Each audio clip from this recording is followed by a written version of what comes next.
Pasteur Suisse Moussoy Kalala, bonjour. Bonjour, bien-aimé frère Cédric Kouloukou Sabranam. Que le Seigneur bénisse. Amen, que vous bénisse aussi. Comment vous allez? Non, Dieu nous fait grâce, nous sommes bien portants. Par sa grâce, nous tenons le coup. Et chez toi?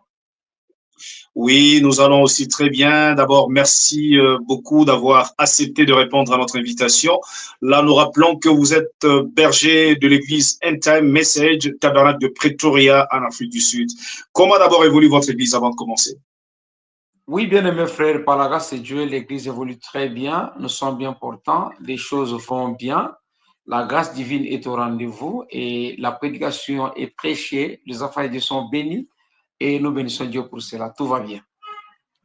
Merci beaucoup. Alors, pasteur, pour ne pas vous prendre beaucoup de temps, là, nous allons directement à la question, le pourquoi nous vous avons invité aujourd'hui.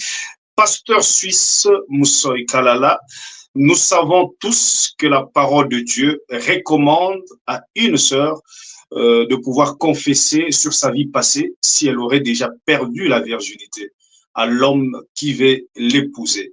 Alors, la plus grande question de savoir aujourd'hui, nous voulons savoir, est-ce qu'il y a-t-il du mal qu'un frère puisse demander à la sœur de lui citer le nom de tous les hommes qui l'ont touché ou soit couché avec elle pendant sa vie passée, selon la parole?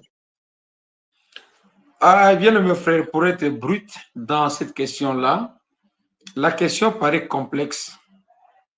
Et c'est normal qu'elle attire beaucoup d'interprétations particulières, alors que la parole de Dieu ne devait pas être objet ou sujet des interprétations particulières.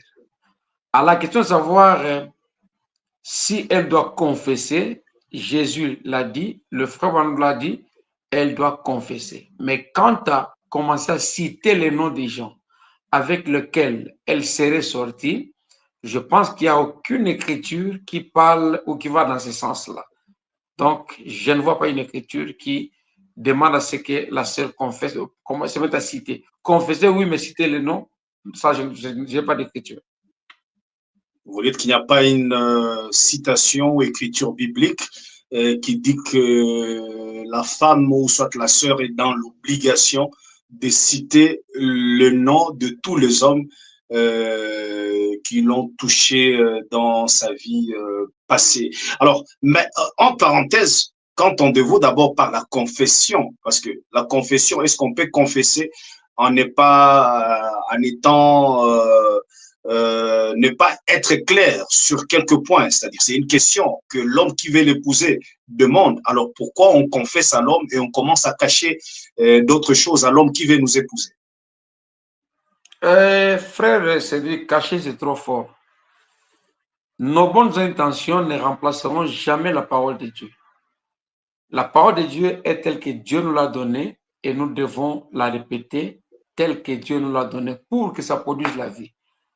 Le prophète dit que la parole est une semence. Quand la semence est sémée et que vous voulez qu'elle reproduise la vie, il faut qu'elle ne subisse pas de modifications. Dans le message, il y a des principes. La Bible, selon 2 Pierre, chapitre 1er, le verset 20 au verset 21, il nous est dit qu'aucune parole de la prophétie ne peut faire l'objet d'une interprétation particulière. Et le frère Branham a appuyé sur Dieu est son propre interprète. Ça signifie que si nous lisons quelque part et que nous voulons l'interpréter, il faut que l'interprétation provienne des Écritures. Si l'Écriture se tait, nous nous taisons. Sinon, nous allons ajouter des interprétations particulières. Comme c'est une question de la Bible, comme c'est une question traitée dans le message, il faut que la réponse ne provienne pas de nos pensées, mais qu'elle provienne soit de la Bible et ou du message de Frère Branham.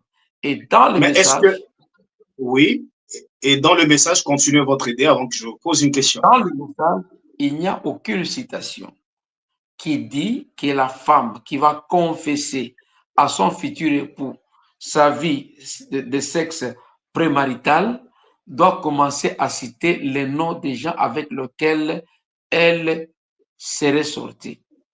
Pour commencer, on ne se marie pas à la virginité, mais on se marie à la personne.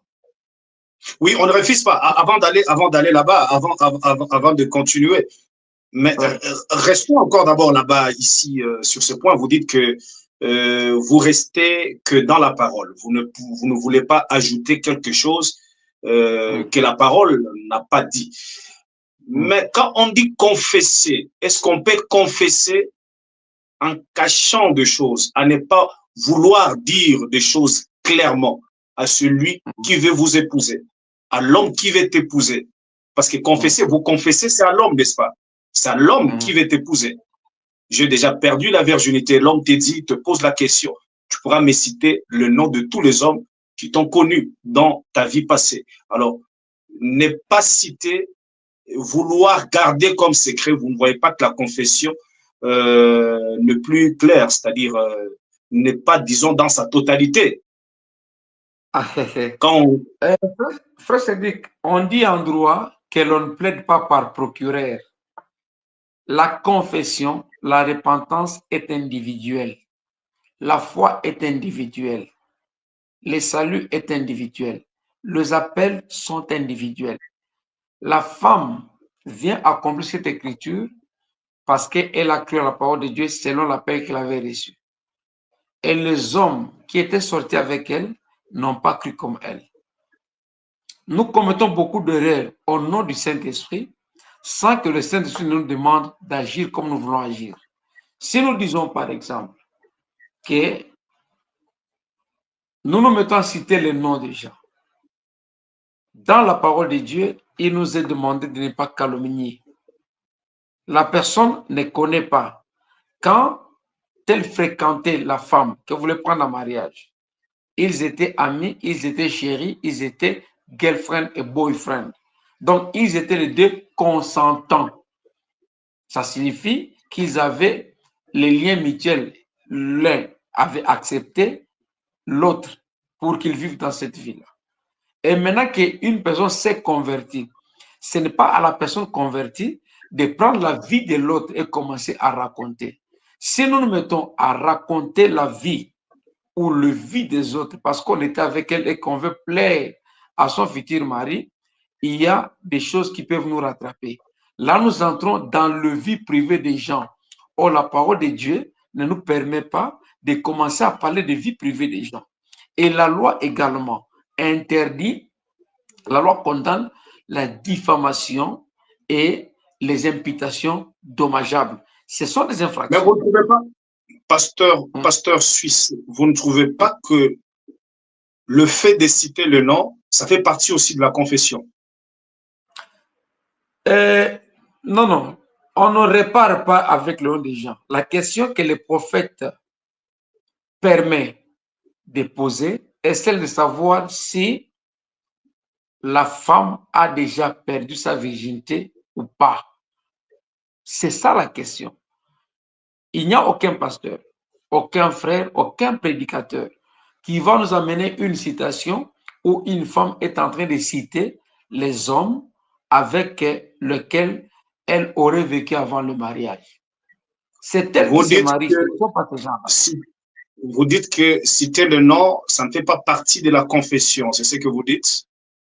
Ça ne fait pas partie de l'écriture. D'ailleurs, ça trouble même la paix dans les Écritures.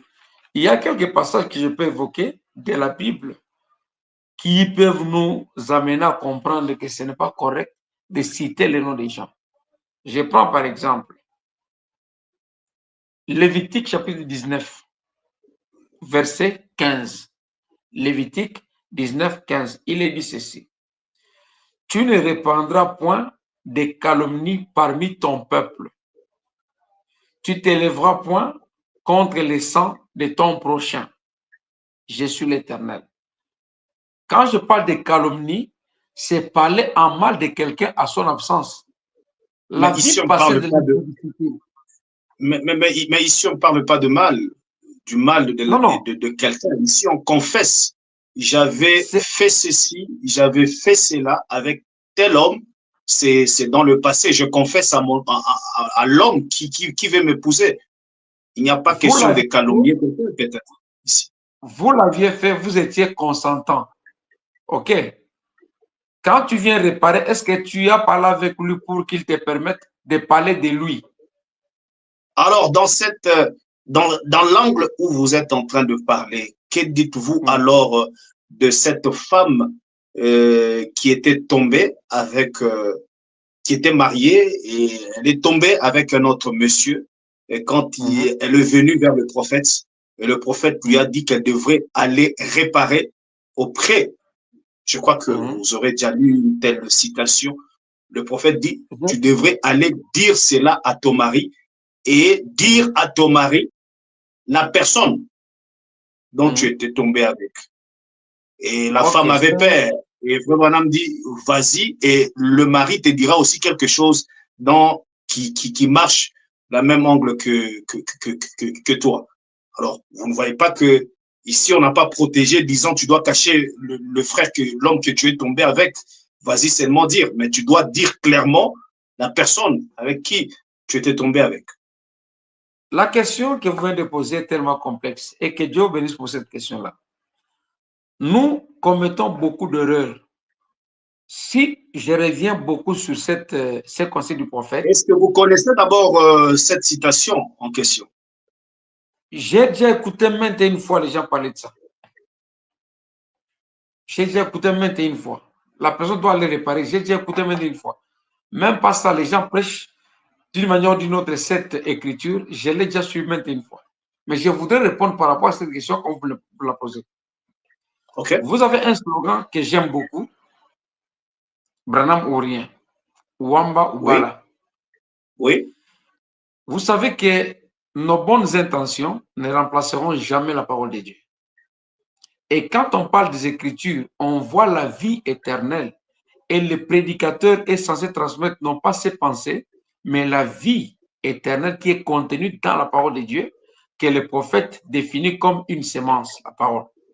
Vous voyez? Le frère Branham a prêché sur la prédication.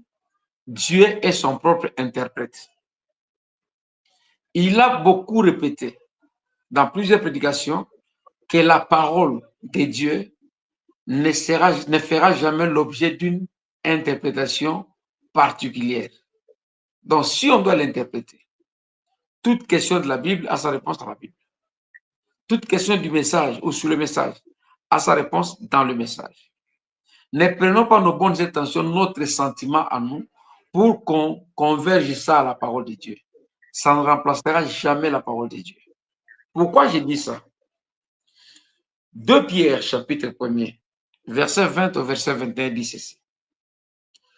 Tout d'abord, vous-même, qu'aucune prophétie de l'Écriture ne peut être objet d'une interprétation particulière.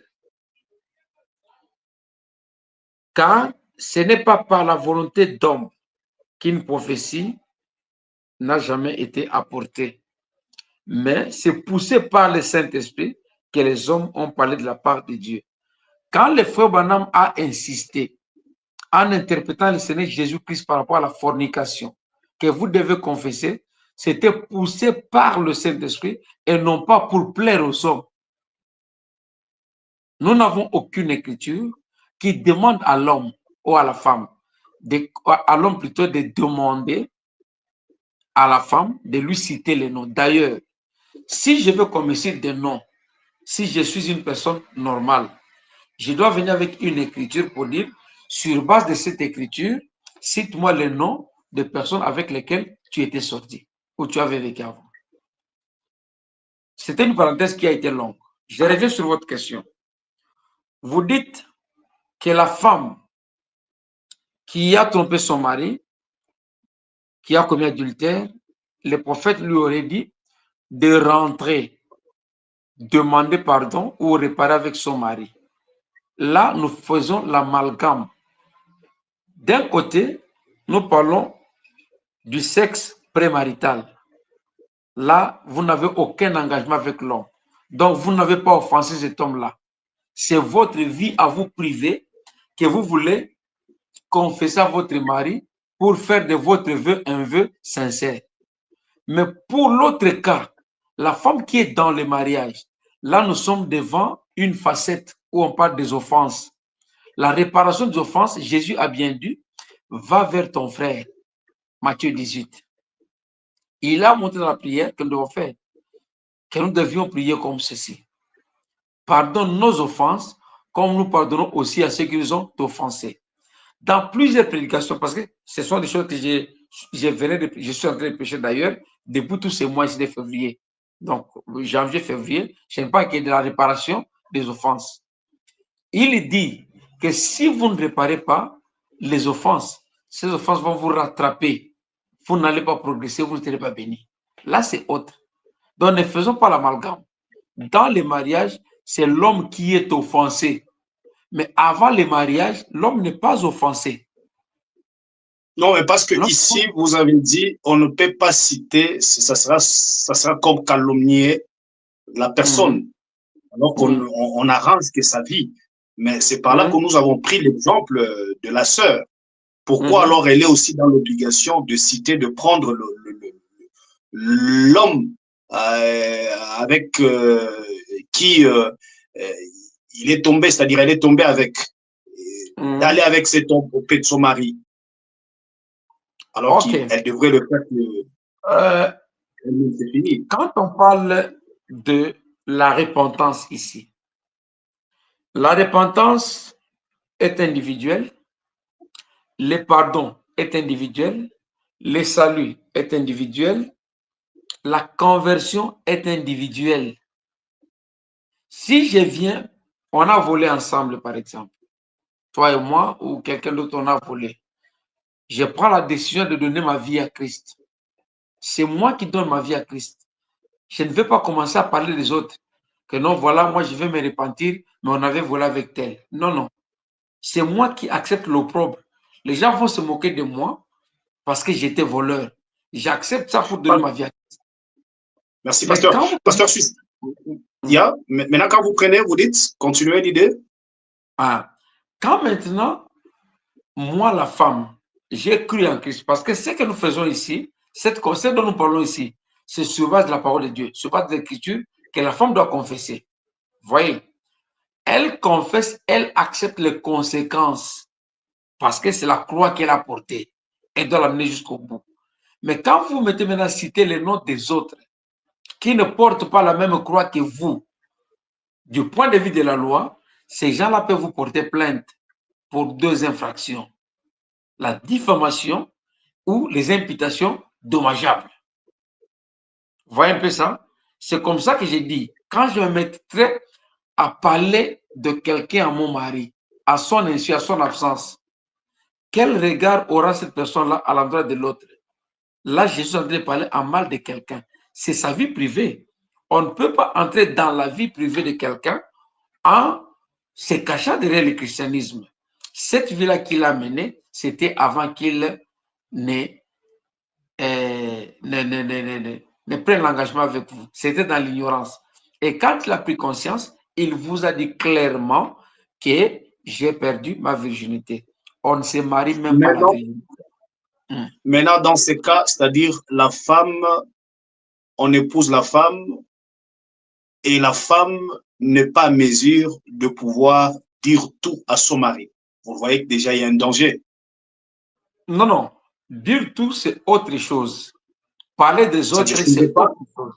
Tu ne veux pas dire tout à l'homme qui veut t'épouser, mais tu veux quand même qu'il puisse t'épouser, qu'il puisse te marier. Vous voyez déjà qu'il y a un danger alors que l'homme et la femme devaient déjà être tous, ne pas se cacher des choses. Le frère Madame dit quelque part, on ne répare pas une erreur en commettant des erreurs. Si je dois réparer en citant le nom des gens, c'est la diffamation. Ce sont des imputations dommageables. Il faut le savoir. Et si tel était le cas, on aurait eu une écriture. Je peux argumenter par rapport à ce que nous faisons dans la société. Mais en réalité, il n'y a pas une écriture. Si on admet ça pour plaire aux gens, votre slogan là, Wamba ou pas là, Branham ou rien, tombe. Où est-ce que Branham en a parlé? La vie d'un chrétien est sacrée. Pourquoi est-ce qu'on dit que quelqu'un qui croit, même les pasteurs n'ont pas le droit de parler de vie privée des gens. C'est parce que Dieu lui-même les a honorés. Dieu les a Mais, appelés. mais, mais Et déjà, nous mais déjà, quand on vient confesser, il n'y a plus de vie privée entre l'homme qui veut m'épouser. Je suis en train de confesser, lui dire ce qui est passé, ce qui est déjà passé. Qu'est-ce qu'on a demandé? On a demandé de poser la question de savoir si elle a été touchée ou pas. Pas avec qui et comment. Ok, merci. Alors là, on continue pour gagner le temps. On continue. Vous dites que la citation n'existe. Vous dites? N'existe. Si par exemple, la sœur était prostituée, elle va vous citer combien des hommes? Et vous qui écoutez le nom de ces hommes-là, on vous cite 40, 50 personnes. C'est pour en faire quoi? Mais c'est pour voir si c'est faux. Peut-être l'homme peut se décider. Peut-être dans sa conception, dans sa pensée, il peut s'y porter. Peut-être si la sœur était connue, peut-être par 2 hommes. Mais si maintenant on me disait qu'il y a 20 hommes qui sont passés par là, peut-être le frère peut trouver que non, avec 20, je ne supporte pas là, je ne peux pas te marier. Vous ne voyez pas aussi que c'est correct pour faire le choix, pour se décider. Quelle est la lecture que l'homme aura maintenant dans le futur avec cette personne qu'il a refusé un mariage? Écoutez, mais il garde secret. Il ne peut pas garder secret. Il garde secret comme la sœur. Si peut-être par cette question, la sœur disait que je suis déjà touché, et l'homme dit je me retire à moi. Il garde secret. Il n'est pas intéressé peut-être. Je vais vous lire une citation. Peut-être ça peut compléter ce que nous sommes en train de dire. Les frères Branham disent dans le mariage et divorce. Prêché le 21 février 1965. Paragraphe 285, je prends au milieu. Quand vous avez une révélation directe de Dieu, comme quoi c'est votre femme, et vice-versa, donc la femme aussi a la révélation que c'est son mari, c'est la vôtre pour le reste de votre vie. Si vous avez une révélation, vous comprenez un peu? Oui. Maintenant, quand tu vas trouver une femme, tu commences à l'approcher, tu parles avec elle, tu prends l'engagement, c'est par rapport à la révélation ou à la convoitise. Parce que si c'est la révélation, tu es contraint. Si tu obéis à Dieu, peu importe l'état que tu vas la trouver, tu la prendras. Et la virginité n'a jamais été une condition pour le mariage. Je lance le défi à n'importe quelle personne de me montrer que la virginité est une condition de mariage. Le mariage est basé sur les vœux. Le mariage est basé sur l'amour, pas sur la virginité. Il y a des femmes mariées vierges qui divorcent, qui commettent même adultère après avoir été mariées vierges. Mais il y a des femmes mariées déviergées qui sont correctes et des modèles, de bons exemples pour leur foyer, pour leur mari. C'est pour dire que la virginité n'est pas le critère absolu pour le mariage. Ok, pasteur. Oui, vous dites, continuez votre idée pour ne pas vous couper. Une personne sait dans son cœur qu'une femme déjà déviergée, je ne la prendrai pas en mariage. Et que la même personne allait poser la question à une femme, de savoir son état. Si la femme lui dit, je ne suis pas vierge, je crois que ça devait s'arrêter là. Parce que peu importe sa confession, comme dans ma pensée, je me dis toujours que je ne prendrai jamais une femme déviergée, je ne la prendrai pas. Qu'elle me cite le nom ou pas, comme elle est déjà touchée, je ne prendrai pas. Alors pourquoi aller commencer à se faire inspecter et tout ça et poser trop de questions? Les frères se font des inspecteurs comme ça. Alors, le mal dans ça, ce quoi, si peut-être en citant, cela peut peut-être nous épargner d'autres conséquences, peut-être en me citant le nom. Et je tombe que la sœur était touchée, déjà touchée par mon oncle, peut-être. Vous ne voyez pas qu'il y a aussi l'avantage quand on cite le nom. Eh bien, en citant le nom, eh bien, le nom là que tu m'as cité, c'est tel monsieur, c'est mon oncle, ou soit c'est mon frère propre. Alors là, on ne peut pas continuer parce que là, je connais telle personne, c'est mon frère. c'est mon oncle, c'est mon tel, c'est mon tel. Ne voyez-vous pas qu'il y a aussi l'avantage de citer les noms pour ne pas tomber dans de telles choses comme ça? Il n'y a aucun avantage à citer les noms. La vie impure, la vie de débauche menée par ton oncle, ce n'est pas la seule qui va payer les prix de ça. Mais Comment vous voulez payer? quand tu étais tombé avec mon oncle, entre parenthèses, comment est-ce que moi je vais te prendre? Parce que là, déjà, il y a quelque chose. Est-ce que c'est elle qui avait envoyé ton oncle à vivre dans la débauche? C'est là où réside le problème. Nous voulons maintenant que le péché de nos oncles, le péché des membres de nos familles repose sur la sœur. Et c'est elle qui va payer les prix. La vie impure de ton oncle, la vie impudique de ton oncle, ça n'engage pas la sœur. Elle a le devoir de confesser. Quant à citer les noms, je n'ai aucune écriture, il n'y en aura pas. Il n'y en a pas, il n'y en aura pas. Ne faisons pas de nos bonnes intentions la parole de Dieu. Donc, je vais et si la sœur, ce n'est pas à la sœur de payer le prix de la vie immorale de l'oncle du frère. Ce n'est pas à elle de payer le prix de sa vie immorale. Ce n'est pas à elle de faire ça. Alors, si la sœur s'est retrouvée, elle est obligée de citer le nom et qu'elle aime aussi le frère, elle ne veut pas perdre le frère. Qu'est-ce qu'elle va faire dans ces cas? On l'oblige de citer le nom. Maintenant, on va classer ça dans la parole de Dieu ou dans sa dictature à lui. Non, mais je vous pose la question, si elle se retrouve comme ça, une sœur qui se retrouve dans des cas comme ça, qu'est-ce qu'elle doit faire? Elle ne veut pas aussi perdre son mariage. J'ai introduit ma réponse par la question. Le mariage n'est pas basé sur la virginité. Maintenant, qu'est-ce qu'elle doit faire si elle s'est retrouvée dans des cas comme ça? Elle est obligée qu'elle ne veut pas aussi perdre l'homme qui est devant. Est-ce que vous pensez qu'un mariage comme ça aura un bon avenir? Ça sera un refrain, une chanson de chaque jour, ça sera ça le refrain. D'ailleurs, tu étais soldé avec elle. Après quelques moindre problème, tu étais soldé avec elle. C'est ça le problème. Maintenant, une sœur qui se retrouve dans des conditions comme ça et qu'on l'oblige de citer le nom, qu'est-ce qu'elle doit faire selon la parole? Selon la parole, elle prend la décision, elle est libre de laisser. Si elle cite, ne mettez pas ça dans le cadre de la parole. Ça, c'est leur arrangement à eux. Moi, je parle de la parole de Dieu. Selon la parole de Dieu, il n'y a pas une écriture. Et quand vous citez le nom des gens, la personne citée peut vous poursuivre pour diffamation, pour imputation dommageable. Parce que comment la personne saura? Comment la personne saura? Parce que c'est entre les deux, l'homme et la sœur. Ça reste entre eux deux. Qui vous dit, qui vous rassure et qui vous dit que l'homme là pose des questions pour rester tranquille et garder silence? Mais si maintenant il posait des questions pour rester tranquille et garder silence, c'est juste pour savoir. Tu ne peux pas commencer par violer l'écriture. Romains 1 Corinthiens chapitre 13, des 4 à 8, qui dit l'amour supporte tout, l'amour, on parle de tout ça. Tu violes d'abord cette écriture-là pour dire que je demande seulement pour garder. Non, non. Quand vous aimez une femme, j'ai lu le frère Baram dans le mariage divorce, il dit c'est pas la révélation que vous l'aimez. Maintenant, si vous commencez à poser des questions qui ne vous arrangent pas, posez-vous des questions aussi. Est-ce que c'est la révélation qui vous a amené vers cet homme-là?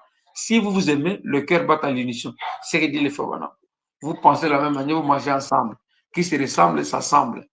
Et si votre femme, celle destinée pour vous, peu importe ce qu'elle aurait fait, vous n'aurez même pas à poser de telles questions. Je connais un homme qui a posé la question, que la femme est venue pour confesser d'elle-même. Mais l'homme dit, je t'aime. Ne me parle pas de toutes ces choses. Chacun a son passé. Vous voyez un homme? Je connais un autre qui a posé des questions. La femme était sincère. Après, c'est devenu une chanson. L'homme a commencé à appeler tous les membres de la famille de la femme pour commencer à leur dire, votre fille là, voilà, voilà, voilà. Il a appelé tout le monde. Une histoire vraie que je raconte. Mais il s'est fait appeler frère du message. Des voyous comme ça que nous hébergeons dans le message, Parce que nous interprétons mal la parole de Dieu. Et voilà ce que ça produit comme conséquence. Nous devons savoir bien placer la parole de Dieu. Les trois principes sacro-saints donnés par les frères Branham, pas mal placés, pas disloqués, pas mal interprétés. Si on n'obéit pas à ces principes, nous causerons des dégâts dans la parole de Dieu. Donc, Pasteur, il n'y a pas une écriture. oui, vous dites ça, il n'y a pas? Il n'y a pas une écriture qui demande à la femme de commencer à citer les noms de ceux avec qui elle serait sortie avant son mariage. La fornication, c'est de confesser je suis vierge ou je ne suis pas vierge. Point barre. C'est ce qui est dans le message. Merci, pasteur Suisse Moussoy Kalala. Alors, suite au temps, pour aujourd'hui, nous terminons par ici. Quel est votre mot de la fin? Ok, le mot de la fin est simple. Je commence d'abord par ce que j'ai exposé ici. Le mariage n'est pas basé sur la virginité. Le mariage est basé sur l'amour, sur la foi que l'on a l'un dans l'autre. N'ajoutons pas dans la parole de Dieu ce que le prophète n'a pas dit. C'est une citation que j'appelle citation conseil, parce que je parle beaucoup de ça. C'est au paragraphe 245 des questions et réponses du 23 août 64 soir. Dans le COD, c'est dans le tome 2, la page 797, la question numéro 268, où il est dit « Non, messieurs, ne mettez pas votre propre point de suspension. Tout homme ou toute femme qui ajoute quoi que ce soit à ce que j'ai dit, ne croit pas ce que j'ai dit. » Quand vous lisez ceci, vous prenez le pensée qui vient de partout là. Vous comprendrez simplement que beaucoup de gens ne croient pas au message de Frère Branham. Si vous croyez à son message, vous direz uniquement et seulement ce qu'il a dit et vous serez bénéficiaire du slogan de Frère Cédric Loupoussa. Wamba ou Bala. Tu parles, tu montres. Je ne suis pas capable de vous montrer là où le Frère Branham dit qu'il faut citer les noms. Ça, c'était un. De deux, une femme prostituée ne saura pas vous citer le nombre d'hommes. Citer le nombre d'hommes aussi, même si vous le connaissez, ça peut être érigé en une infraction. La diffamation, les imputations dommageables. Parce que vous entrez dans la vie de quelqu'un et vous en parlez. Dieu est contre ça. C'est un peu ça, la conclusion de ce qu'on peut dire, il n'y a pas une écriture. Pour le reste, nous sommes en train de préparer une campagne d'évangélisation à l'occasion de la Pâque. Nous l'avons titré l'Évangile surnaturel et ça aura lieu les 18 au 20. Donc, c'est ce que le monde appelle Good Friday, le vendredi saint, le samedi saint et le dimanche de la résurrection. Ça sera de 16h à 19h à notre adresse habituelle sur SLN Street, numéro 171. SLN, actuellement appelé Robert Sobukwe Street. Au troisième niveau, les locaux 303 et 304. Il y a des gens qui vont apporter la parole de Dieu. Le pasteur Josué Nguyen, le docteur, celui d'Urban. Il y a les frères Benjamin Kibambe, les nôtres ici. Il y a aussi moi, votre serviteur, nous serons là pour parler de l'évangile surnaturel. Ne craignez pas de nous amener le malade. Les témoignages que nous avons sont vibrants, ils sont nombreux et ils sont incontestables. On en a vécu de plusieurs manières et je crois que le même Dieu fera encore. Surtout que nous parlons de ça. Alors que nous allons parler de la résurrection, je voudrais que tous ceux qui vont venir vivent aussi la résurrection de tout ce qui était mort en lui. Et je suis persuadé, convaincu que le Dieu de Branham est réel, il est vivant. Il va accomplir les grandes choses dans votre vie, dans vos affaires, dans votre marche et surtout le salut de votre âme. Pourquoi l'évangile surnaturel? Parce que c'est un homme qui est né. Il a été conçu de manière surnaturelle. né de manière surnaturelle, grandi de manière surnaturelle à 12 ans. Il est mort de manière surnaturelle, le soleil a disparu, ressuscité de manière surnaturelle, et il est venu habiter dans les hommes de manière surnaturelle. Et il a fait de toi un être surnaturel. Donc nous voulons démontrer les grands dieux surnaturels dans les êtres surnaturels que vous êtes et que je suis. Notre contact, c'est le plus 27 81 51 88 351. Plus 27 81 51 88 351. C'est un peu ça le message de la fin que j'avais. Que le Seigneur vous bénisse richement. Merci beaucoup, Pasteur Suisse. C'était un plaisir de parler avec vous en direct du Forum des Jeunes du Message. À tous les frères et sœurs, restez toujours branchés dans votre Forum des Jeunes du Message pour être toujours à la page sur tout ce qui se passe et s'est dit dans le monde du message. Encore une fois, je suis jeune, j'aime le message. Les Jeunes du Message, c'est Branham ou rien, Wamba ou Bala, parce que c'est Frère Branham qui a le message. Shalom et bye bye.